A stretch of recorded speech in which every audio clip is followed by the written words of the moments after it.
Hey, the first type of question seems to be one like this. Notice I already have the hints over here on the side, over here on this side, that you can use if you just want to follow along there. If you want to listen to what I'm saying, that's fine too. I'm going to talk mostly what they're doing, maybe in a little less crazy terminology than they have. So when I look at this, what this is basically asking me to do is to figure out what does A have to be so that I can write this equation. So I want this to come out to be A to the x power, right? And I just need to know if it's going to be a to the x power, what is a going to be, right? What's that blue guy going to be? So when I take a look at this original problem, I have 6 over 17.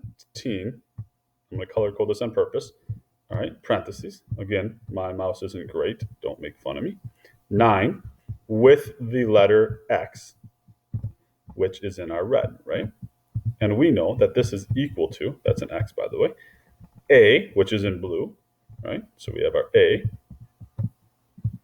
to the x power, right? So this is already written for us the way that we want to have it. And since it's already written for us the way we want to have it, all I need to do is I need to look to see and say, hey, wait a minute, what is the blue over here? It's the letter A. Well, what's the blue over here? The blue over here is 6 over 17 raised to the ninth power. Since it's asking what is the letter A, it's asking what is the blue, which is 6 over 17 to the ninth power, which looks to me like the answer is C.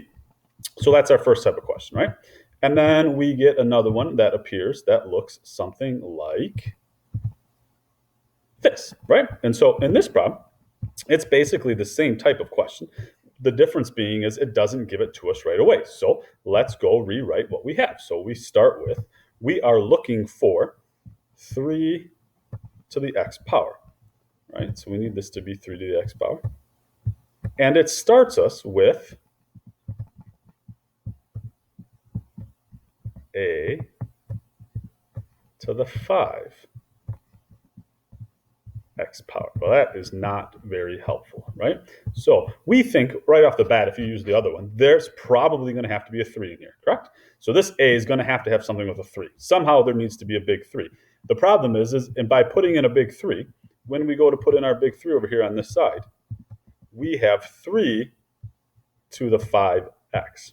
And we don't want 3 to the 5x, we just need 3 to the x. So what else are we going to have to multiply by? Instead of going 3, instead of putting in a 3, everyone wants to put just the 3 in. Let's not put in a 3. Let's put in a 3 to the 1/5. And you're wondering, wait a minute, why did I put 1/5? Well, the 1/5, if I put in 3 to the 1/5, right? So if I take this guy here and I put in 3 to the 1/5, now all of a sudden, 5, and there's an x. Well, hey, by property rules, what is 1/5 and 5 going to do to each other? Oh, those two are going to cancel out. And since those two are going to cancel out, right, because I'm multiplying, right, I'm distributing by multiplying. 1/5 times 5 is just 1. They cancel out. This is leaving me with 3. That, the two pink stuff cancels out, and I'm left with the letter x up on top, which is what I was looking for. So what did I have to put in? My final answer is, what did I have to put in for A? I had to put in 3 to the 1/5 to make that work.